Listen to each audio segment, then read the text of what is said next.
প্রিয় শিক্ষার্থী বন্ধুরা, কেমন আছো তোমরা? আশা করছি ভালো আছো। আমিও ভালো আছি। তো তোমরা যারা নবম দশম শ্রেণীতে পড়ো তাদের আজকে চতুর্থ অধ্যায়ের 4.1-এর 6 থেকে 8 নম্বর সমস্যা 3টি আমরা করব। তো প্রথমে আমরা 6 নম্বর সমস্যাটি আমরা শুরু করব। তো শিক্ষার্থী বন্ধুরা, তোমরা ভালোভাবে লক্ষ্য করো। 6 নম্বর সমস্যাটি আছে root over x inverse y into root over y inverse z into z inverse x root over. তাহলে এখানে বলা আছে এক্স ইজ গ্রেটার দেন 0, অর্থাৎ এক্সের মান 0 চেয়ে বড় হবে, ওয়াই ইজ গ্রেটার দেন 0, ওয়াইয়ের মানটিও 0 চেয়ে বড় হবে এবং জেডের মানটিও 0 চেয়ে বড় হবে। এটি আমাদের সত্য দেওয়া আছে, অর্থাৎ এক্স ওয়াই জেডের মানটা আমাদের 0 চেয়ে বড় হবে। তো শুরু করা যাক 6 নম্বর সমস্যাটি। সমাধান: রুট ওভার এক্স ইনভার্স 1 যেটি দেওয়া আছে আমরা সেটি লিখি, y inverse 1 into z root over z inverse 1 into x.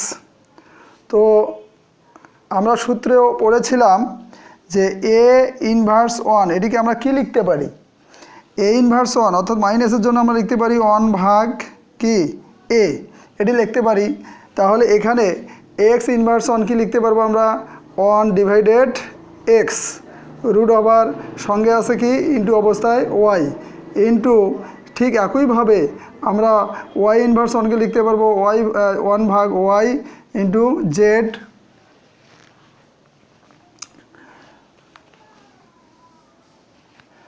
তারপর দেখো এখানে আমরা লিখতে পারবো জেড ইনভার্স 1 মানে হচ্ছে 1 ভাগ জেড ইন্টু এক্স। তাহলে এখানে আমাদের এই যে ওয়াইটি উপরের, অর্থাৎ 1-এর সঙ্গে ওয়াই আমরা গুণ করলে কি পাবো? ওয়াই, নিচে হচ্ছে এক্স রুট ওভার ইন্টু, দেখো এখানে আমরা কি লিখতে পারবো? জেড ডিভাইডেড ওয়াই, এখানে লিখতে পারবো এক্স ডিভাইডেড জেড। এখন যেহেতু আমাদের এই রুট ওভার প্রত্যেকটির উপরেই আছে, তাই আমরা কি করব? রুট ওভারগুলো সবার উপরে দিয়ে দিব, অর্থাৎ root y divided root x into root z divided root y root x divided root z. তাহলে দেখো এই রুট এক্স কাটা, রুট ওয়াই কাটা, রুট জেড কাটা, তাহলে অ্যান্সার কি হবে? অ্যান্সার হবে 1। এটি হচ্ছে আমাদের 6 নম্বর সমস্যার সমাধান। আশা করি শিক্ষার্থী বন্ধুরা তোমরা বুঝতে পেরেছ। এখন যে সমস্যাটি সমাধান করব সেটি হচ্ছে 7 নম্বর সমস্যা। 7 নম্বর সমস্যাটি তোমরা লক্ষ্য করো, 2 পাওয়ার n প্লাস 4 মাইনাস 4 ইন্টু 2 পাওয়ার n প্লাস 1 ডিভাইডেড 2 পাওয়ার n প্লাস 2 ভাগ 2। তাহলে সমস্যাটি আমরা আগে লিখে নিব।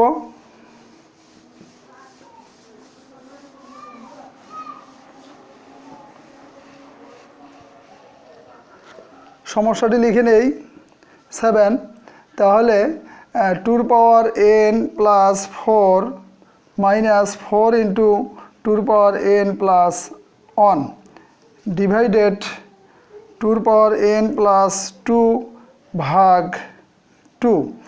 তো এখানে শিক্ষার্থী বন্ধুরা লক্ষ্য করো যে 2 পাওয়ার n প্লাস 4, দেখো তো 2 পাওয়ার n ইন্টু 2 পাওয়ার 4, আমরা কি এই জিনিসটাকে 2 পাওয়ার 4 প্লাস 2 পাওয়ার n প্লাস 4কে আমরা এভাবে লিখতে পারি কি না?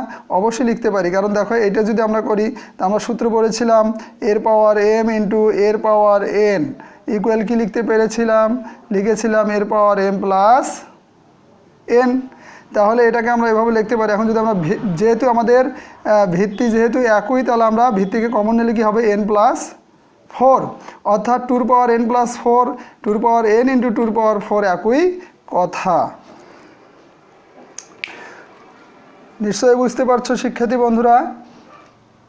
তো এখন আমরা কি করব দেখো, এখানে আমরা আলাদা আলাদা করে পাওয়ারটাকে দিব, অর্থাৎ 2 পাওয়ার n ইন্টু 2 পাওয়ার 4 মাইনাস 4 ইন্টু, এখানেও ঠিক একইভাবে 2 পাওয়ার n ইন্টু 2 পাওয়ার 1।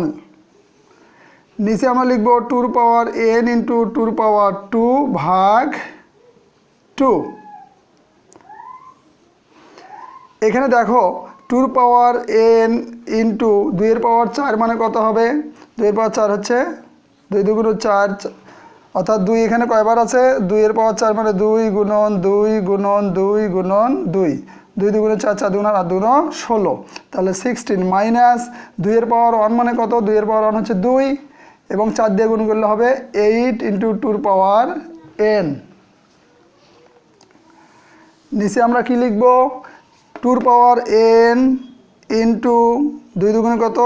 4 ভাগ 2। নিচে আসি আমরা, দেখো তাহলে এখানে আমরা 2 পাওয়ার n কমন নিতে পারি। 2 পাওয়ার n যদি কমন নেই তাহলে কি থাকবে? 16 মাইনাস 8। এখানে 2 পাওয়ার n ইন্টু 4কে আমরা 2 দিয়ে ভাগ করলে কত হবে? 2। এখানে লিখি, দেখো তাহলে 2 পাওয়ার n এবং 2 পাওয়ার n কেটে যাবে, 16 থেকে 8 বাদ দিলে কত হবে? 8 ডিভাইডেড 2। আমরা যদি কেটে দেই তাহলে 4। তাহলে এটি হচ্ছে এই সমস্যাটির সমাধান। 7 নং সমস্যার সমাধান হচ্ছে 4। আশা করি শিক্ষার্থী বন্ধুরা তোমরা বুঝতে পেরেছ। তো এখন যে সমস্যাটি সমাধান করব সেটি হচ্ছে 8 নম্বর সমস্যা। 8 নম্বর সমস্যাটি তোমরা লক্ষ্য করো বোর্ডে, 3 পাওয়ার m প্লাস 1, এখানে 3 পাওয়ার m পাওয়ার m মাইনাস 1 ভাগ 9 এর পাওয়ার m প্লাস 1, নিচে হচ্ছে 3 পাওয়ার m মাইনাস 1, তার পাওয়ার আবার আছে m প্লাস 1। সমস্যাটি আগে আমরা লিখে নেই।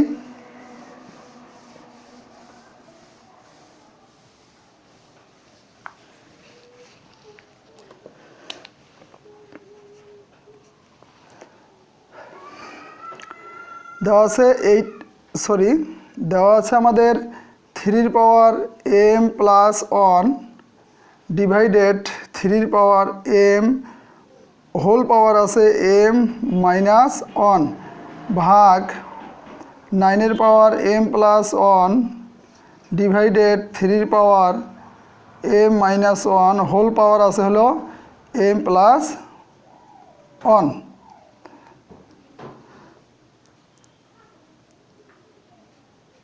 শিক্ষার্থী বন্ধুরা তোমরা লক্ষ্য করো যে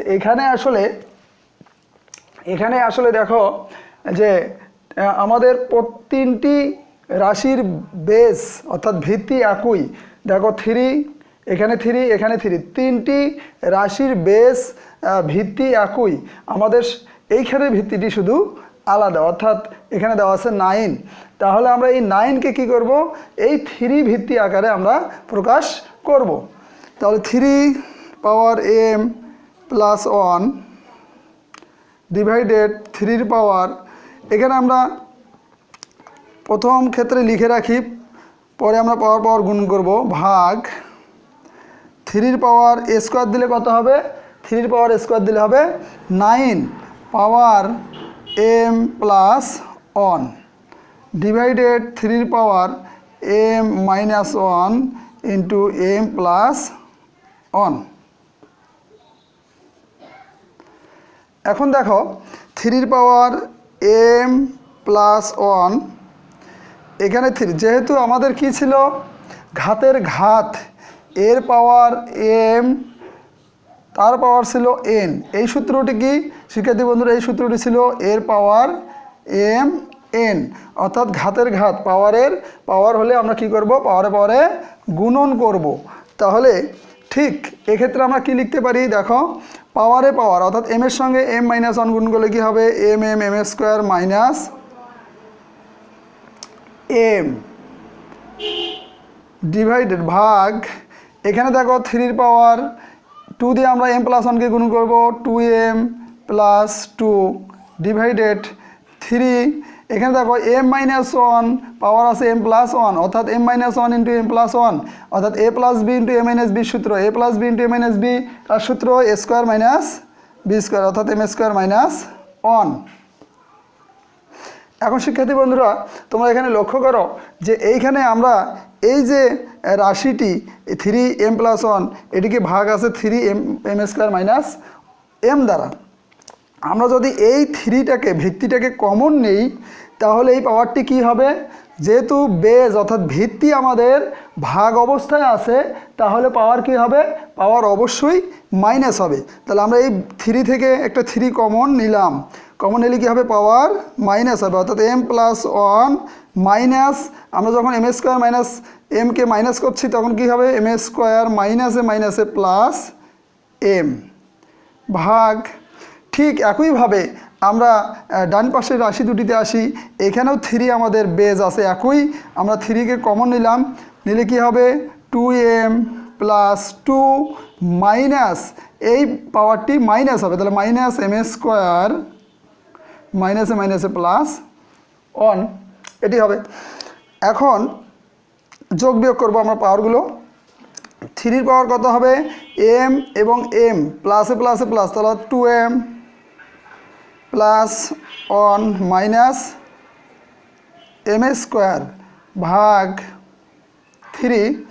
এখানে দেখো 2m প্লাস এই যে 2 এবং 1 যোগ করলে কত হবে 3 মাইনাস m²। এখন আমরা এই 3 এখানে ভিত্তি, এখানে একটি 3 এখানে একটি 3 আছে, এই 3 এবং এই 3 এই দুইটি ভিত্তি, এই ভিত্তি দুটি কি অবস্থায় আছে দেখো, এই ভিত্তি দুটি আমাদের ভাগ অবস্থায় আছে। তাহলে ভাগ অবস্থায় যদি থাকে আমাদের পাওয়ার কি হবে, মাইনাস হবে। আমরা 3কে কমন নিলাম 3, তাহলে 2m+1 minus m² minus 2m মাইনাসে প্লাসে -3 মাইনাসে প্লাস m²। এখন আমাদের পাওয়ারগুলো দেখো যোগ বিয়োগ করব, এই যে প্লাস 2m মাইনাস 2m কাটা, এই প্লাস m² মাইনাস m² কাটা, তাহলে কি হবে দেখো, এখন আমাদের আসছে কি, এখানে 3 পাওয়ার কত হবে, 3 পাওয়ার দেখো -3 থেকে আমরা +1 বাদ দিলে কি হবে -2। এখন শিক্ষার্থী বন্ধুরা আমরা ভাঙানো শিখেছি যে a−1 ইকুয়াল কি মাইনাসের জন্য 1 ভাগ a−2 যদি থাকে তাহলে কি হবে মাইনাসের জন্য 1 ভাগ এর ওপর স্কোয়ার, এরকম হবে। তাহলে এই মাইনাসের জন্য কি হবে 1 ভাগ 3² তাহলে অ্যান্সারটি কত হচ্ছে 1 ভাগ 9। এটি হচ্ছে আমাদের 8 নং সমস্যার সমাধান। আশা করি শিক্ষার্থী বন্ধুরা তোমরা যে 3টি সমস্যা এখানে সলভ করা হলো সেই 3টি সমস্যা তোমরা বুঝতে পেরেছ। আগামী ক্লাসে বাকি যে সমস্যাগুলো আছে সেই সমস্যাগুলো নিয়ে আলোচনা করা হবে। তোমরা ভালো থেকো, সুস্থ থেকো, সকলকেই ধন্যবাদ।